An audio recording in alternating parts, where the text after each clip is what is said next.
we look at wide receivers, first outside receiver, DJ Chark, Terrace Marshall behind him. You go look at your slot. You got Thielen and Damiere Byrd with Shaw Smith at wide receiver 3 in the slot. And then on the other outside, starting wide receiver, rookie Jonathan Mingo with Laviska backing him up. So, I mean, what is your kind of reaction to the wide receiver room and kind of how it shaped out throughout camp? To me, I think it's a very, very, very, very, very unofficial depth chart. Like, when I first seen it, I was like, I don't think we roll this out just because I personally don't see how Terrace Marshall is not going out in the first group offense. I just don't see that. I see it. I don't. Why not? Because I don't. What did he show you when we were out there? Jonathan Mingo didn't show me shit either. He showed you more than Terrace did. He didn't. He showed me that he could drop the ball. Like you said, Terrace had a lot of big plays when it came down to the 2-minute drill. That day, he was like the only receiver that could catch the ball.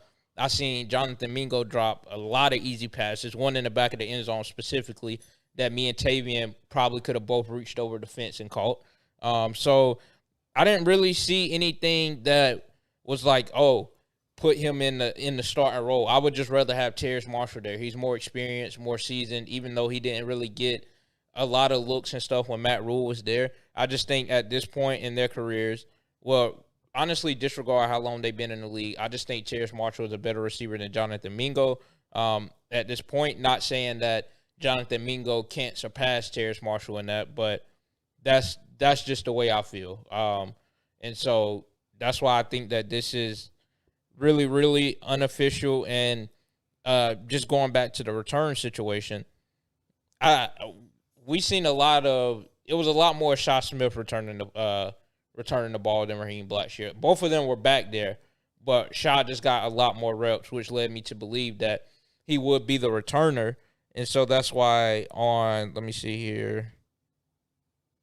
Yeah, kick return, like 2 is usually 2 of them back there. I don't see, I think Laviska, they should definitely try him out at returner, obviously. I mean, there's no question. Yeah, but he didn't do a lot of returning in training camp, so that's why I didn't think that he would be back there. And so Shower Smith just being kick returner 3, I didn't foresee that. They want him gone, bro. I mean, we saying all of this stuff, and I hate to cut you off, you feel me? But I mean, this is as of 8/8. You want him gone? Absolutely. I mean, I've been extremely vocal that about that doesn't on the mean podcast. they want him gone though. But if I look at this depth chart and if it has any validity to it, mind you, there was a couple that came out. This one was the most unofficial that I could find. This was put out by Cat Crave, I believe. And they have significant ties to the organization and what's going on. They have sources, which they have dropped on numerous occasions. If I look at the depth chart that they presented me, and we'll put it up, I'll put it on the screen so you guys can take a look at it for a couple minutes too. They want him gone. Okay. I mean, he got blessed that Damiere Byrd got hurt. I mean, it's very simple. If you look at the wide receiver room, which is where we will start, since that's a position that he will play. I mean, he's wide receiver 3, bro, right behind Thielen and Byrd. And if you're telling me we can roll out Thielen and Byrd, and we're gonna roll out those 2, say if Thielen goes down, okay, cool. You still got Byrd, and then the outside receiver you can put in the slot if you need to. They want Shaw Smith gone just as much as I do. And he just so happened to get blessed because 2 days before training camp ended, Damiere Byrd suffered a hamstring. Well, I think even so, even if we're going with the theory that they wanted him gone. So I think that there's still a lot of, teams keep a good amount of wide receivers. Obviously, they're not going to keep a lot of the wide receivers that we seen at camp, but I can name, I can cut off about 3 or 4 of these receivers that's not going to be there, in which they would have to have Shaw Smith as a backup. Gary, I mean, how many are we taking though, bro? Because you're going Chark and Marshall. That's 2. Okay. Thielen and Byrd. That's 4. And then Jonathan Mingo and Laviska. That's 6. Sorry, Shaw.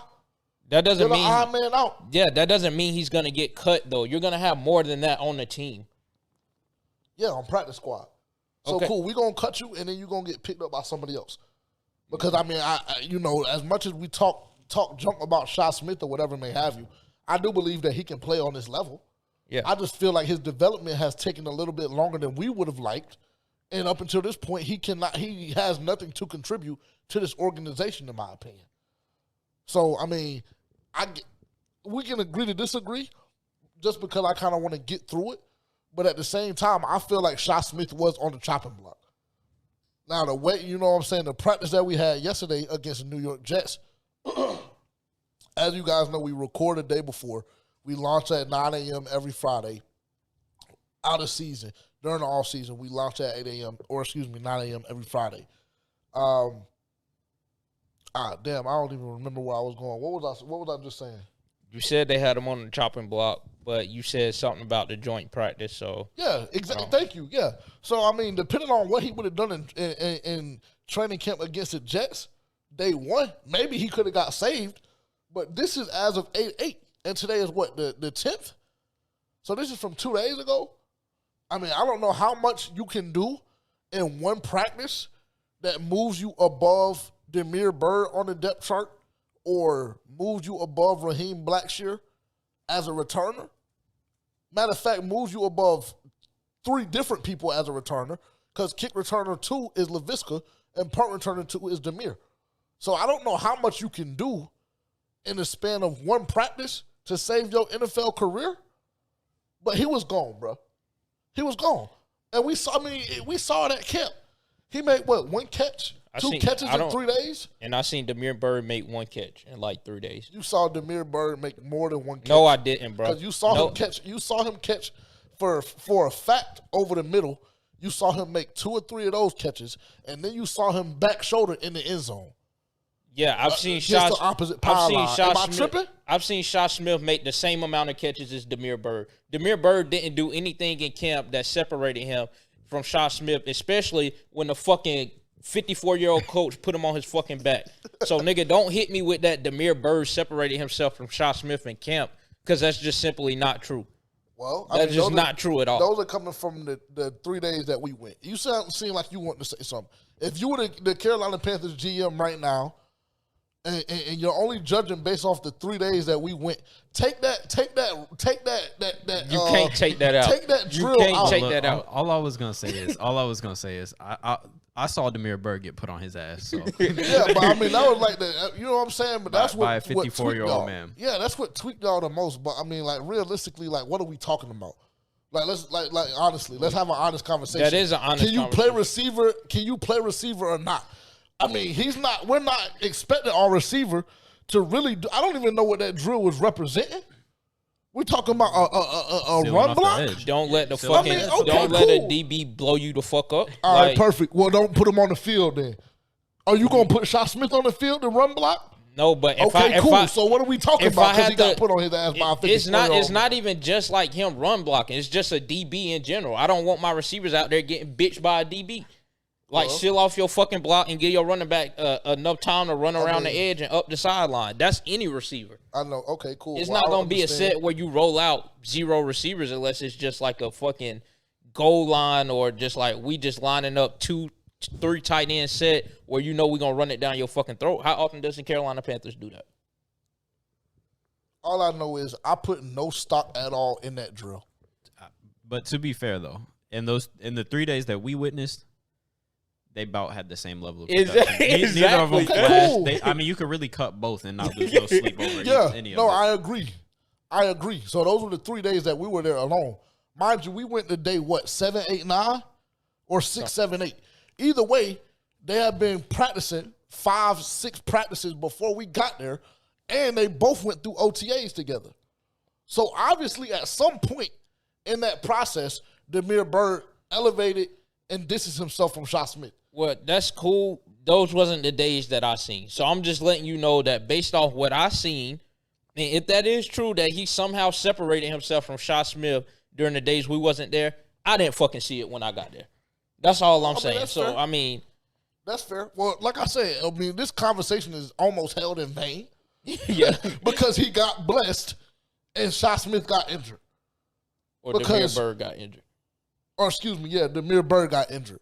Because if Damiere Byrd didn't get injured, Shy Smith, they would be calling him right now on his cell phone. Because I think cuts might maybe tomorrow.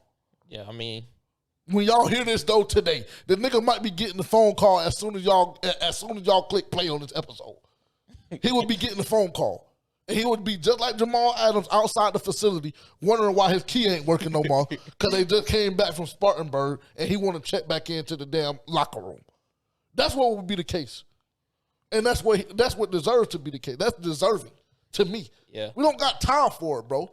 Like, y'all, you and Tavian about to make me spaz already. How? I'm just telling you the facts. I'm going to tell you why. I'm going to tell you why, because it's not just y'all.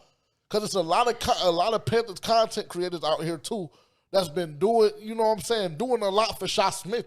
And I really just don't know why. Nobody's I'm not campaigning for him. I'm just saying, based off what you said, as far as Damiere Byrd separated himself, I just don't see it. And just based off, I'm just saying that even if he didn't make it as a wide receiver, based off what I seen at training camp, who took most of the returning reps was him and Blackshear. And the other guys that were taking reps, we know for a fact they're going to be cut. Let me ask you a question. Did we see Shy Smith skipping reps as a returner, yes or no? It's a simple yes or no question. Yes. Okay, cool. So that alone to me tells me the nigga, excuse me, he don't even want to make the team. Well, already. Okay. Everything is, okay, cool. So we going to skip reps. Yes. And that's going to be acceptable, right? No, I'm not saying that's acceptable by any means, but I'm saying he could have skipped that rep. He could have skipped 5 reps and still came out of that bitch with the one who had the most reps as a returner. Because he was damn near returning all of them bitches. They gave him the most reps to try to save his NFL life, and he did not shit with it. And it just so happened that I'm not even going to speak on his family because I don't know the dynamic. I don't know the dynamic. But somebody was on their hands and knees praying with the damn prayer cover over top of them. And I don't believe God bring injuries over people, but somebody was praying their ass off for that boy. Because he was gone. He was clipped. I don't care what nobody say. It won't nothing that he could have done in game. It won't nothing that he could have did in practice at the camp. He was done. He had a great catch in practice, by the way. I mean, cool, nigga. I can go out there and pad up and have a great catch. So what are we talking about? Because he ran a damn 12-yard underneath route. That shit was not a 12. That was not a 12. I'm talking about the route that he caught on the sideline. Damn near did a 360 with that bitch. That's what route I'm talking about. Okay, cool. That wasn't a 12-yard underneath route. And he did it against. Because you was so happy when he caught that bitch. And listen to me.